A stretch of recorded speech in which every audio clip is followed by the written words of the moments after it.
සුබ දවසක් ඔයාලට. මම අද වීඩියෝ එකක් ගෙනාවේ ඉටි බෑග් වල පැල හදන්නේ කොහොමද කියලා. ඉතින් ඒ ගැන වීඩියෝ එකක් දාන්න කියලා මට කට්ටිය කියලා තිබුණා. ඉතින් මේ තියෙන්නේ සීඩ් පැල. ඉතින් සීඩ් පැල තමයි මම අද ඒ බෑග් වල හදන්නේ.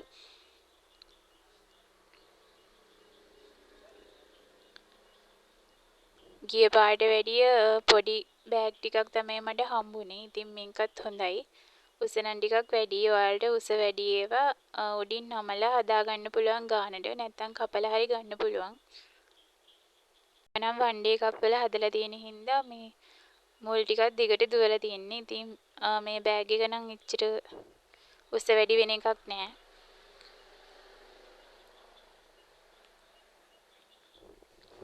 මේ විදිහට තමයි මේවා තියෙන්නේ. සිදුරු මදි නම් ඔයාලට පුළුවන් අලුතෙන් සිදුරු විද ගන්න. මේ තියෙන්නේ මං ගෙදර කපාගත්ත පොල්ලෙලි. ඉතින් ගොඩක් පොඩි නෑ. එකල් ලොකු කෑලි තමයි තියෙන්නේ. ඉතින් මේ ඇන්තූරියෙන් හදන කාලෙදී මට දැනුණ දෙයක් තමයි පොල්ලෙලි ටිකක් ලොකු වෙනකොට මුල් හොඳට ලොකුවට හැදෙනවා කියලා. මේ වැලි මං ඇලකින් ගත්ත වැලි. එතන බොරුලුත් තියෙනවා වැලිත් තියෙනවා. ඉතින් මේ ඔයාලට පේන්නේ මේ පෙරණින් තමයි මං වැලි හොදගන්නේ. ඉතින් ඉතුරු වෙන ටික ගන්නවා. මඩ ටික ගියාම අපිට ඉතුරු වෙන ටික ගන්න පුළුවන්. ඒකේ බොරුලුත් තියෙනවා වැලිත් තියෙනවා.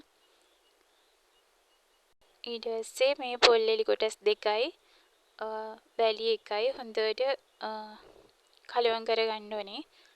පොල්ලෙලි වල වතුර ගතිය තියෙනවා නම් හොඳයි. කියන්නේ වතුර ගතිය නැතත් මේක මිශ්‍ර කරගන්නකොට වතුර ටිකක් දාලා හොඳින් මිශ්‍ර කරගන්න. එතකොට වැලි එහෙම ගානට පොල්ලෙලිත් එක්ක එකතු වෙනවා.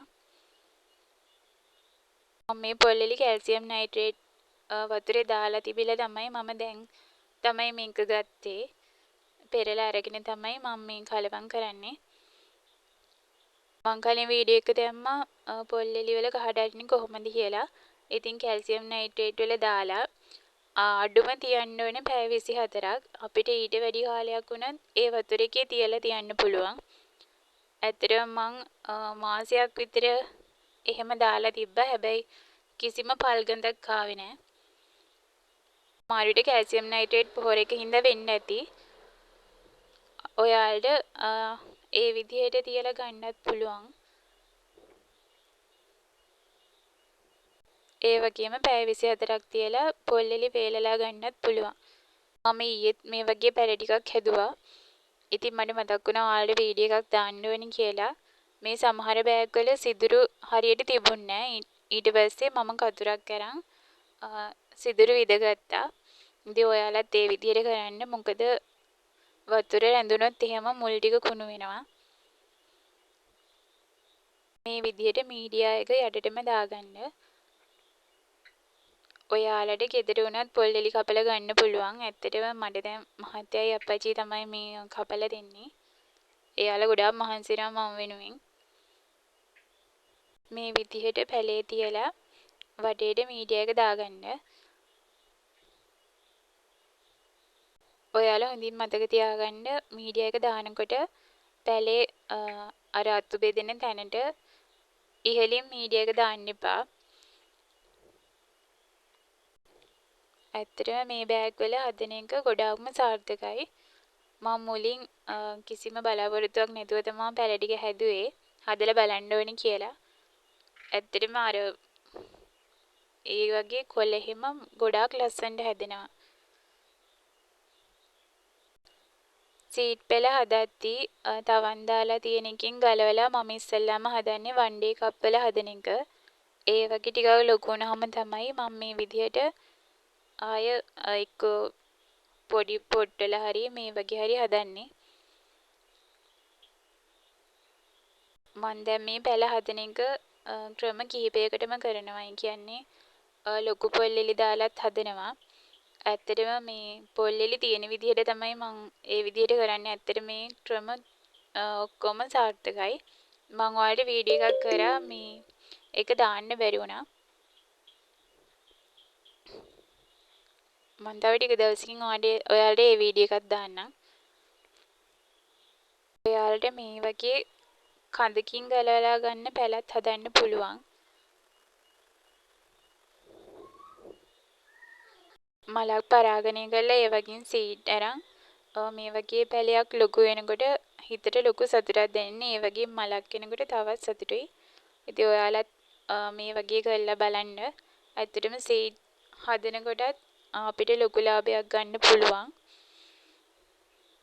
ගොඩාක් ලස්සන සීඩ් හැදුනහම ඒවා ලොකු මිලකට අලෙවි කරන්න පුළුවන්.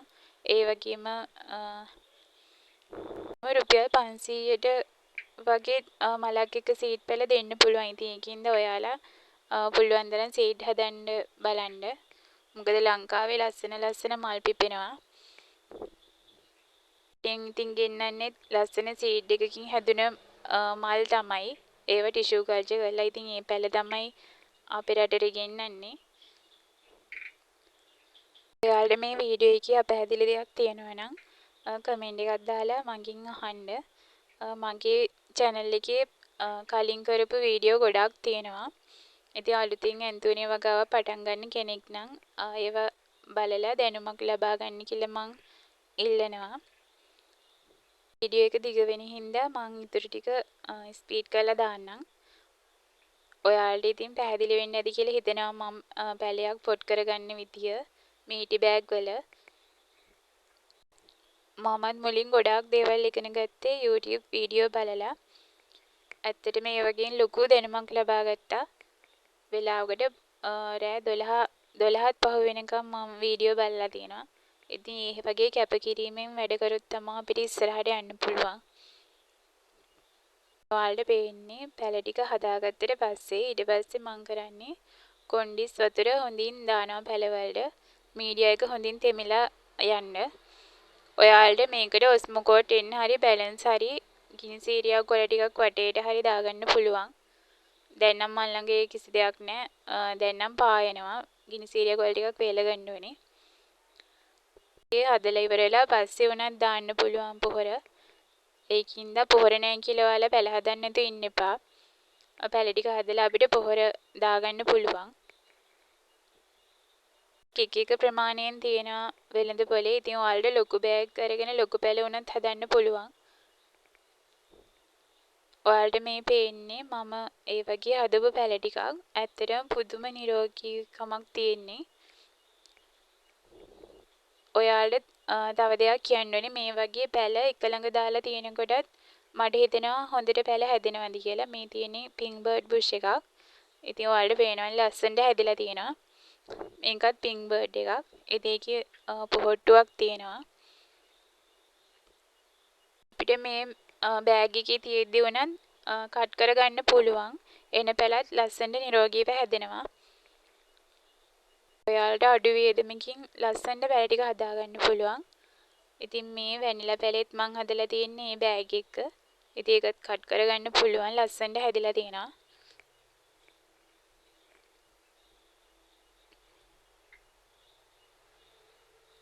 මේ තියෙන්නේ බයි කලර් වෙන සීඩ් එකක්. ඉතින් ඒකට මම ගොඩක් ආසයි. ඒක පඳුරු ගහන වර්ගයක්. ඉතින් ඒක ලස්සනට හැදිලා තියෙන්නේ. අද වීඩියෝ එක නම් ටිකක් දිගයි. මේ ඔයාලට පේන්නේ චූටි වෙනසක් කරා මගේ නෙට් හවුස් එකේ.